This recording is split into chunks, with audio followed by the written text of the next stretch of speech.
Broadbridge. Welcome to the 40 Views Virtual Holosis Studio. I'm going to present to you right now the holosis system all around us. Bonjour and hello.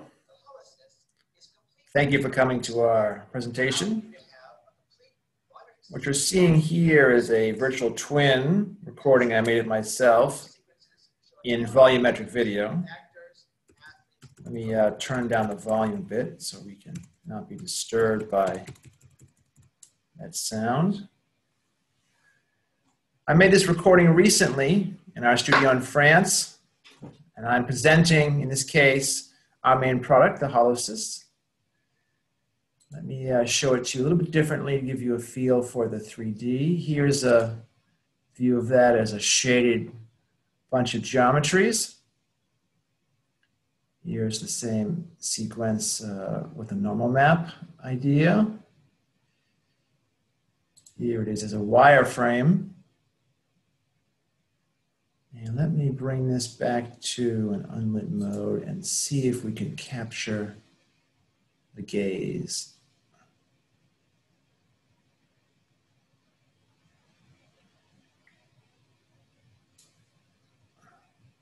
Right about there, I think.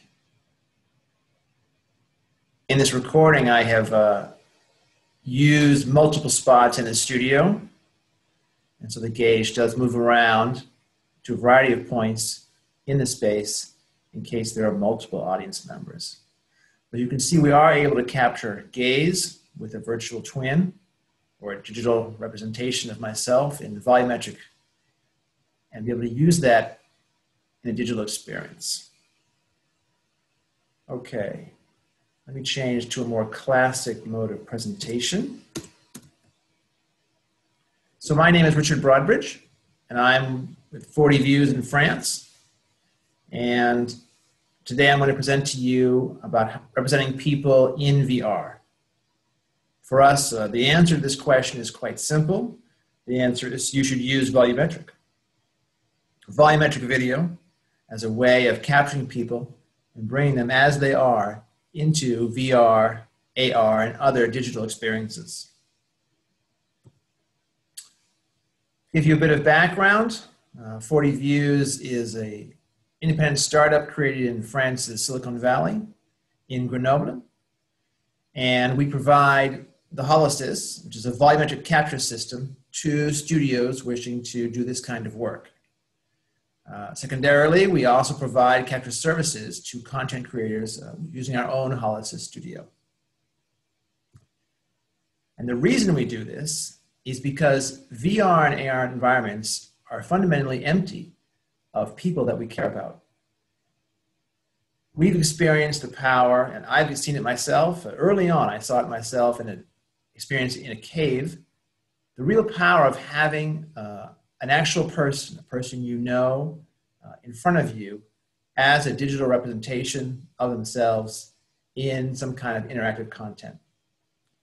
So having acknowledged the power of that experience, we set our goals to help entrepreneurs create premium volumetric capture studios and thereby to provide content creators with access to the best quality volumetric capture today in the market.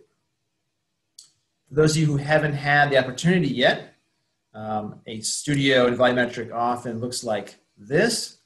This is our studio in Grenoble, France, where we do our work and our research. And you use a studio like this with this rather large rig to make this, essentially. For those of you unfamiliar with volumetric, on the left hand in the background, you can see a single frame of the video, in which we're showing you the three-dimensional shape or the geometry or the mesh of, in this case, the three captured subjects of the Greybeard music band. And on the right-hand side, you see a different frame where we have put back in the texture and color information, giving you the full rendered image of those three musicians. So what I've brought for you today for this presentation are some examples of a number of use cases of how we're seeing people use volumetric, using digital twins of themselves, of artists and other key people in quite a variety of digital experiences and with a lot of different kinds of messages around that.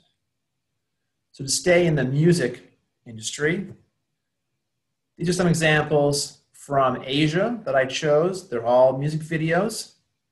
On the top one, we're seeing a lot of special effects being done thanks to the filming of the artist in Volumetric.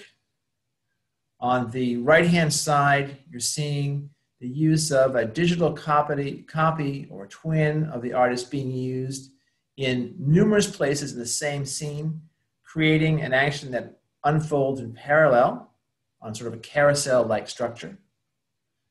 The bottom video is quite interesting in that the artist was in Japan at the time of the start of the pandemic, was then required to stay there due to the travel restrictions. However, the video was going to be made in Los Angeles. So in this case, the performance was filmed in one of our partner studios in Tokyo, and the performance was shipped as volumetric video to Los Angeles, where the rest of the experience was created around the performance.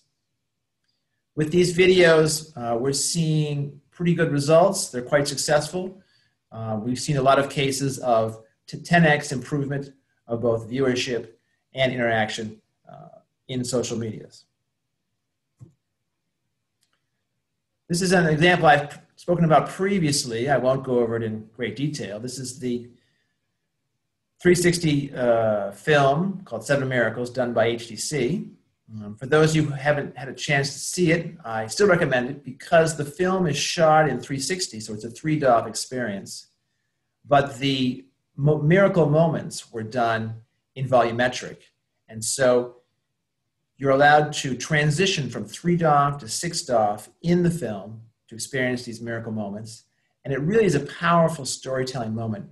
You're really breaking through the screen as you change from being a participant, so being a viewer, to being a participant. It's kind of like, as we've seen in other films, the fictional films, stepping out of the seat where you're sitting into the film itself. And so for those who haven't seen this, I recommend this film just for viewing the moment of changing from 3DOF to 6DOF and what that transition can bring to the storytelling experience. It's very powerful. In the world of fashion,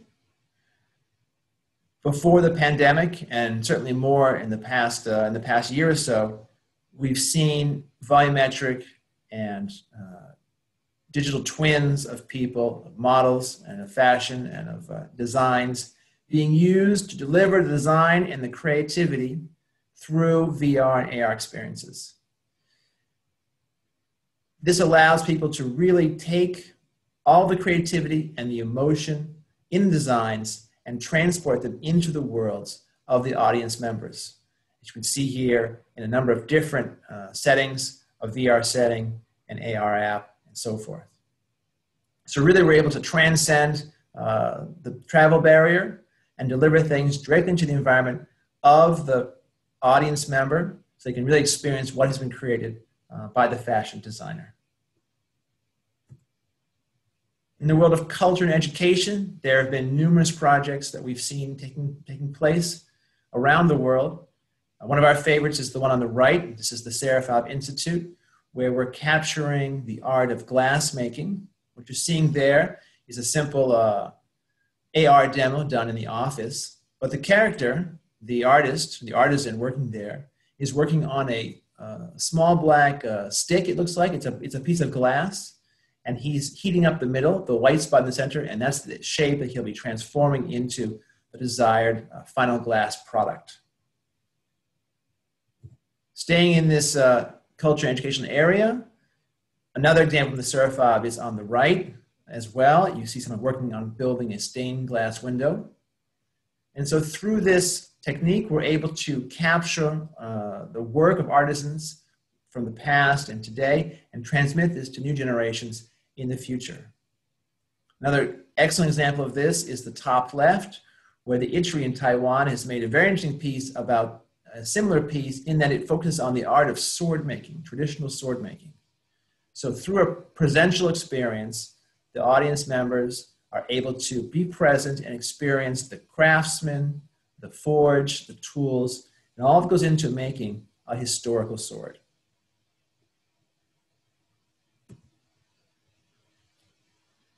From the world of Air France, we have a presentation of their business class and economy plus class tickets and services that are delivered with those. In this case, we're using Volumetric and these twins made of the stewards and stewardesses who were filmed in studio as part of a product presentation. And the important factor here really is that the product itself, the service being delivered, is essentially linked to the high level of quality and training that all the Air France stewards and stewardesses have. And without them, really, you have a very different experience. So the human here really is the essential core of what is being delivered, and hence we're using virtual and digital twins of these high-level employees being presented with the experience in VR and AR to the customer. From the world of training, we did a piece with the Red Cross, and here we are focusing on first aid training for those who need to prepare themselves for an emergency situation. What we're seeing in this rather technical video, where we're also displaying some of the features of our viewer, we're seeing a situation where real people, the presence of real people, of real victims on the floor and a trainer will help drive the engagement of the participant. Here, the human element is very rich and really brings home the importance of understanding how to do these movements and to use them at the right time. So those are several use cases I've shown you from Volumetric and how we can create virtual twins of people using this technology. We'd like to invite any of you to try out some virtual twins for yourself. What would you do if you have access to virtual twins? Well, you can go ahead and have a look at that and start thinking about your own post-shooting or post-production pipeline. On our website, we provide a bunch of data samples, a bunch of plugins, for example, for Unity and Unreal, tools for WebVR and 3JS, and some tutorial videos. And all this is free, and it's on our website so that you and any content creator who you know who wishes to get their feet wet, get their hands wet, jump in and start working with these materials, can go ahead and try that out using materials that are available on our website. And finally, I come to, it's a comment about our studio. On the left, you see a map of the world where we indicate the studios that we work with and that we partner with. We've had a growing number of studios over the years, including this year, but happy to say that despite the pandemic, the number of studios out there and available to content creators is increasing. Numerous people give us a call about setting up their own studio, and I'd like to talk briefly about our studio. Our studio, our Holosys in Grenoble, France, is running as a successful studio. And in some ways, it's kind of amazing that it is, because our studio is hidden away in the French Alps. We live in a city that has no airport. And frankly, we're too far from the main highways of travel of the world for A-level talent to come and visit us. It's simply too far for them to make the investment to come all the way to Grenoble, France, from Los Angeles, from New York, from Asia, even from other parts of Europe. So despite all this, our studio is operating successfully. And in addition, we spend most of our time doing research on Volumetric anyway. So we're quite convinced that a well-planned studio activity in any large city will do well. And by working towards this goal, building more studios in more cities, we'll be able to enable more content creators to tell great interactive stories about real people. So thank you very much. I hope this is worthy of your time, and I'll be available after the session to answer any of your questions at the end of the conference. Thank you very much.